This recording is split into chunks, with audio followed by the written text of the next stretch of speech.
আসসালামু আলাইকুম প্রিয় দর্শক, আশা করি আপনার সবাই ভালো আছেন আল্লাহর রহমতে। এইমাত্র পাওয়া আবহাওয়া অধিদপ্তর থেকে আজকে সবচেয়ে গুরুত্বপূর্ণ খবর, উধাও শীতের আমেজ।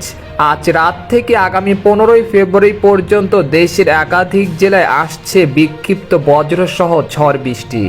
এছাড়া আগামী 24 ঘন্টার মধ্যে দুই বাংলার বিভিন্ন জেলায় হালকা গুড়ি গুড়ি বৃষ্টি ও ঘন কুয়াশার পূর্বাভাস, এমনটা জানাচ্ছেন আবহাওয়া অধিদপ্তর।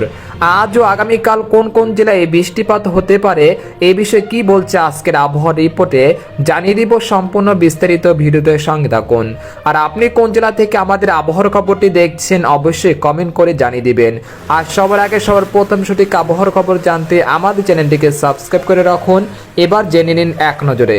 সকাল থেকে দেখা মিলেছে তীব্র ঘন কুয়াশা ও মেঘের আনাগোনা, সেই সাথে ছিল দক্ষিণা বাতাস। তবে এবার আসছে বিক্ষিপ্ত মেঘ বৃষ্টি।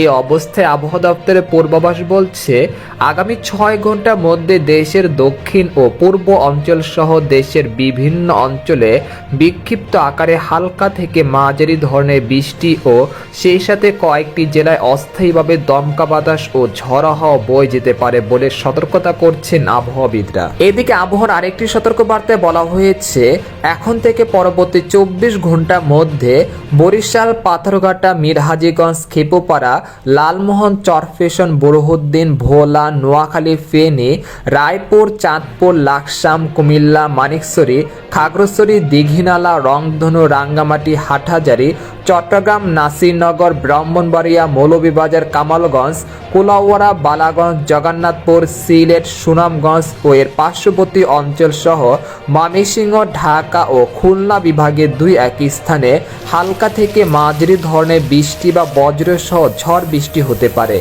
সেই সাথে শেষ রাত থেকে সকাল পর্যন্ত দেশের কোথাও কোথাও তীব্র থেকে অতি তীব্র মাত্রার ঘন কুয়াশা পড়তে পারে।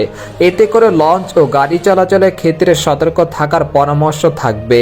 এদিকে গত 24 ঘন্টায় দেশের সর্বনিম্ন তাপমাত্রা রেকর্ড করা হয়েছে রাজশাহীতে 12 ডিগ্রি সেলসিয়াস, আর ঢাকায় সর্বনিম্ন তাপমাত্রা ছিল 20 ডিগ্রি সেলসিয়াস, আর সর্বোচ্চ তাপমাত্রা ছিল চট্টগ্রামের টেকনাফে 31.6 ডিগ্রি সেলসিয়াস। এদিকে বাংলাদেশের আবহাওয়াবিদ মোহাম্মদ শাহিনুর ইসলাম জানান আজ সকাল 9টা থেকে পরবর্তী 24 ঘন্টায় অস্থায়ীভাবে আংশিক মেঘলা আকাশ সহ সারা দেশের আবহাওয়া প্রধানত শুষ্ক থাকতে পারে। তবে চট্টগ্রাম ও সিলেট বিভাগে 2-1টি জায়গায় হালকা বৃষ্টি বা গুড়ি গুড়ি বৃষ্টির সম্ভাবনা রয়েছে। শেষ রাত থেকে সকাল পর্যন্ত সারা দেশে হালকা মাঝারি ঘন কুয়াশা পড়তে পারে। এই সময় সারা দেশে রাতের তাপমাত্রা 1 থেকে 2 ডিগ্রি সেলসিয়াস বৃদ্ধি পেতে পারে এবং দিনের তাপমাত্রা প্রায় অপরিবর্তিত থাকতে পারে। তো এই ছিল খবর। এরকম ইন্টারেস্টিং আবহাওয়ার খবর জানতে আমাদের সাথেই থাকুন। ধন্যবাদ।